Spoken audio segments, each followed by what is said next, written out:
Fala aí galera, bom dia, boa tarde, boa noite, na hora que você está vendo esse vídeo. Bom, obrigado por estar aqui em primeiro lugar. Se você já é inscrito no canal, obrigado, curte o vídeo aí, recomenda para os amigos. Você que não é inscrito, se inscreve aí e vamos lá, vamos estudar. No vídeo de hoje quero falar um pouquinho com vocês sobre uma das mais importantes culturas do mundo ocidental, falando do mundo da cultura grega. Claro que estudar a Grécia requer muito tempo de aula, tá? Para isso eu preciso que você, junto comigo, pega aí agora um papel, vamos anotar e vamos estudar. Hoje o tema é cronologia, tá? Eu quero falar então sobre os períodos, sobre as fases que dividem a história do mundo grego. Então, bora lá e é isso que veremos na aula de hoje. Bom, a história da Grécia, ela tem aí aproximadamente uns 2000 anos, tá, de existência, tá? E claro que em um vídeo é impossível falar de tudo, todo esse período. Mas eu vou aqui apontar para vocês algumas das principais características das fases da história da Grécia. Vou usar uma divisão clássica, vou usar uma divisão aqui que é comum, entre os historiadores.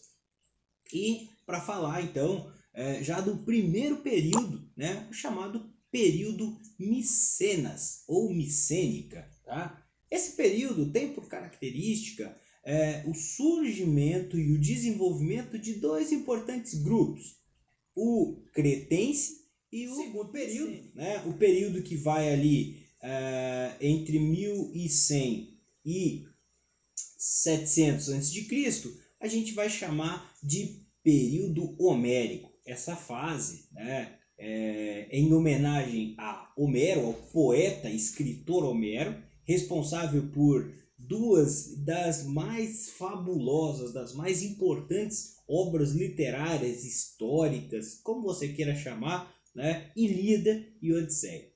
Passando desse período, a gente vai para a fase do chamado período arcaico. O período arcaico ali, aproximadamente 700 a.C. até 500 a.C., aqui nós temos a formação e a consolidação de uma ideia de organização política.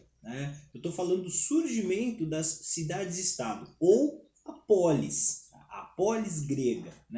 O que era a polis? Era uma formação, um território definido, geograficamente falando, e que tinha autonomia e independência do ponto de vista político, do ponto de vista social, do ponto de vista econômico e do ponto de vista religioso.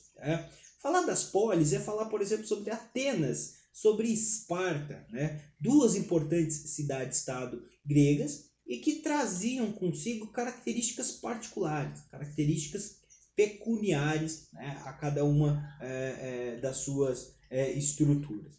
Outro período que vem é o chamado período clássico. O período clássico a partir de 500 e vai até mais ou menos 350 a.C. E esse período nós temos o apogeu, o auge, o desenvolvimento da cultura, da ideia de organização, da ideia de política no mundo grego. Fundamental para a gente entender algumas das influências do mundo grego na civilização ocidental.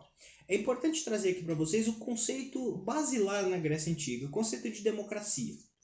A democracia, demos kratos, governo do povo, governo pelo povo. Só que também eu preciso fazer um parêntese.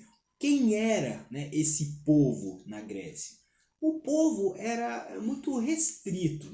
A ideia, quem fazia parte, tinha que preencher uma série de critérios, uma série de requisitos. Então não era também assim algo muito abrangente. Era uma democracia que a gente vai chamar de democracia exclusiva, que fazia parte dessa estrutura algumas pessoas. Quais pessoas?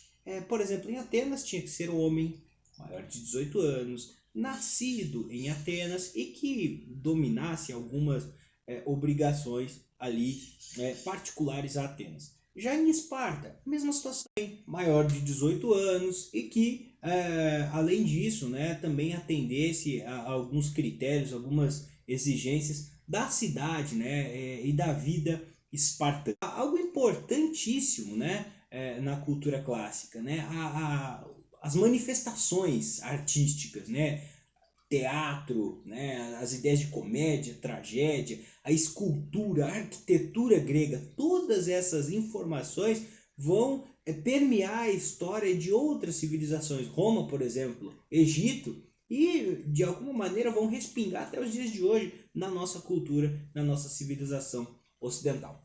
O último período, e não menos importante, é o chamado período helenístico, que vai a partir ali, né, de 350 a.C. É o declínio, a crise, né, da cultura grega. O que acontece nesse período? Primeiro, a dominação por Alexandre da Macedônia do mundo grego.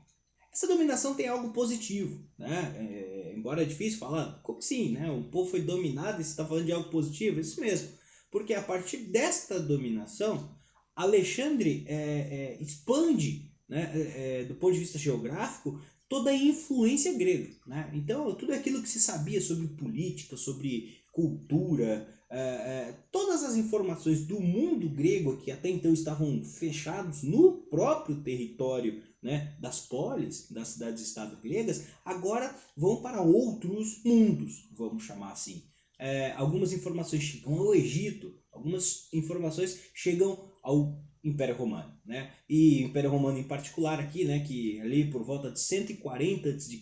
domina o território grego e vai se apropriar, né? É muito legal, por exemplo, né, nós observarmos parte das esculturas e parte da arquitetura romana com características muito fortes, né, apropriadas e devidamente, vamos dizer assim, redefinidas, né, ao interesse romano, mas com um princípio e com uma base naquilo que os gregos tinham como conceitos. A própria mitologia romana, né, é resultado de uma assimilação da mitologia grega. Tá?